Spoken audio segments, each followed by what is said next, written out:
each colour, and it's only 5 minutes on the clock per player. They gain 3 seconds after every move, so it's lightning fast. 5 minutes sounds like a lot, but it disappears extremely quickly. It's all about speed. It's all about who can adjust to this new time control, this new time format. And 2 points for the winner in the Blitz in the tiebreaks, 1 point for the loser overall. And here we go. Here we go. It's a King's Pawn opening from Anish, Giri. No more English opening, and it's the Sicilian instead. This is very standard stuff. This is the opening repertoire that Carlsen was relying upon in the 2018 World Championship against Caruana. So lots of trades early on. Now Black's queen coming out, putting some pressure on White's knight in the middle of the board. Now, okay, White coming up with a temporary piece sacrifice. Magnus raising his eyebrows. The White bishop there is attacked. So if Black's knight was captured, White's light square bishop would have dropped off. Anish Giri, he must have hit Magnus Carlsen with this opening surprise. The world champion slightly frowning. He's confused. Black is a piece up, but he can't preserve his piece. Black's extra knight in the middle of the board will drop next. If it moves, then the Black queen would fall prey to White's dark square bishop. So that's a pin, and quite an annoying one for Magnus to face. And this line has actually been played before in 2000 between Daniel Campora and an grandmaster Hatan Batar from Mongolia, I think. Yeah. So strong players. Very strong players. Okay, and in that particular game, Black responded with supporting the knight with a pawn. Okay, so Black's e-pawn can push forward and defend the knight in the centre. That won't preserve the knight long term, but it does cling on one more move to that knight. So maybe you can take advantage of that move. What is Magnus doing with his mouse? He hasn't clicked on any squares. He hasn't clicked on any pieces yet. He's about to give up his queen. Is that right? Oh my God, Magnus Carlsen has just given up his queen. What? He's going to get 3 pieces in return. But look at this. The Black Knight, I said it was pinned. It cannot move. It stepped back, capturing a bishop. And then White's bishop took a queen. Right now, it's a crazy imbalance. White has a queen. Black has a knight and 2 bishops in return. So actually, 3 pieces, they add up to 9. A queen worth 9. It is roughly balanced. But when a queen is on the board, it's all about king safety, and Black's king is a clear target in the middle later on. Yeah, and I have to say one thing as well. It's all about how those 3 pieces can coordinate. If they cannot coordinate in a good way, don't ever sacrifice your queen. They're all asleep, Black's pieces. Exactly. We should mention as well, White cannot take Black's knight right now on that left side with a pawn, because then Black's rook in the corner would come down and take White's rook. So there's another pin on this A line. Black, his knight will survive. But Magnus Carlsen, I've played him before many times at Blitz. If you give him an artistic choice, he'll go for it, especially in the Blitz games. But it's extremely risky from the world champion. He's really gambling at this early stage. Like Jovanka says, it's all about coordination, piece coordination. But right now, Black is a mile away, an age away from coordinating his pieces. The first move that I would consider is this move that Anish has just played, and entice the knight to step backwards and then start moving forwards. And Anish is he's reading my mind. This is what I want to do. Yeah, and there we saw Magnus. He almost pre-moved retreating his knight, because he's also reading Anish's mind, your mind, Jovanka. He's expecting these moves, and Magnus is about to move his central knight in front of the Black king out of the way. He's clicked on that piece. Which way is he going to go with that knight, though? He's danced around too long already with the Black knights. It's really scary for the world champion. The Black bishops, they are the problem pieces. They are yet to enter the battle. Okay, and Anish Giri driving the knight backwards, attacking it, and the knight has a big problem. It has to move to the edge of the board.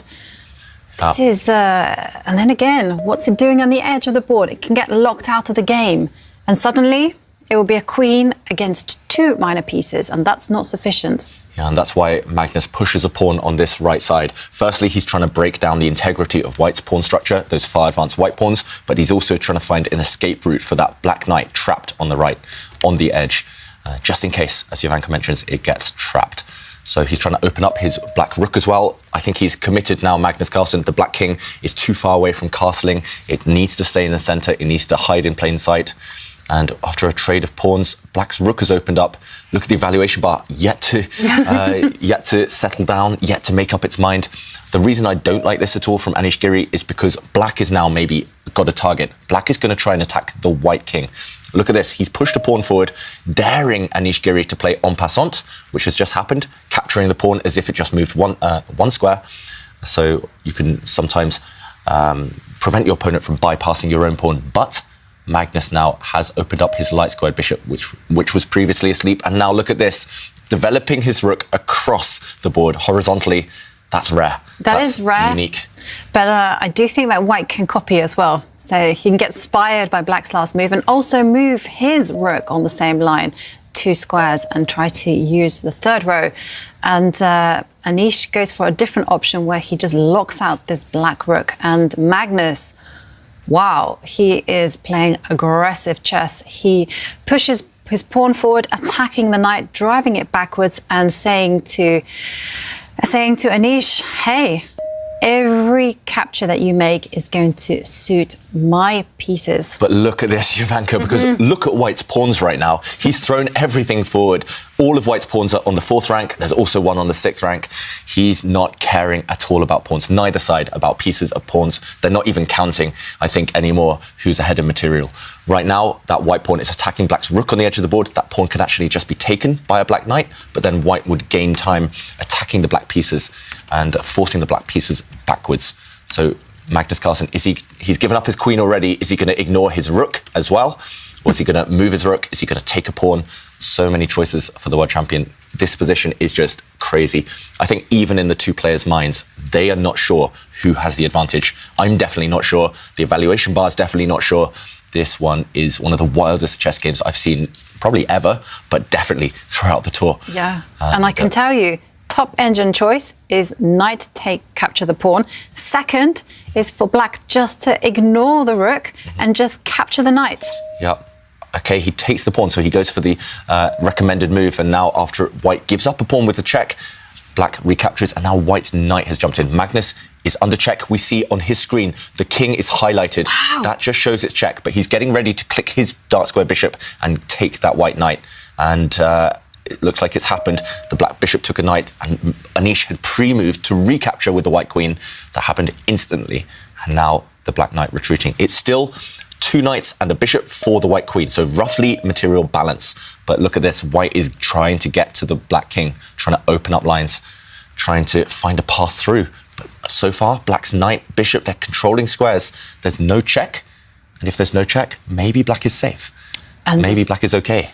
And if there's no check and no threat of checkmate or anything, then probably it means that black can go on the offensive as well. So Anish pushing forward a pawn, trying to lock down the lines.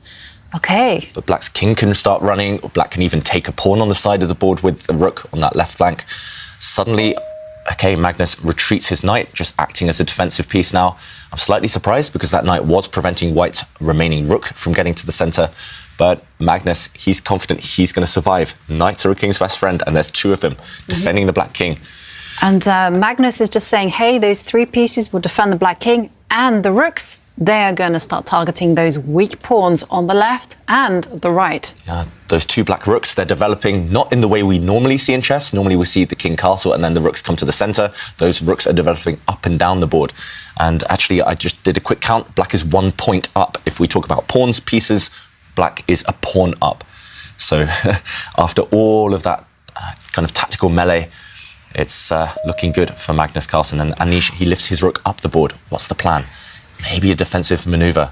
Maybe he wants to bring that rook across and eliminate one of black's rooks. But maybe he also wants to just step his rook to this 1 square and then maybe threaten a sacrifice or something. Anything to get at the black king. Could have done that on the last turn. I think that's true. Not his idea anymore, Jovanka. I think he's just purely on the defensive, Anish Giri.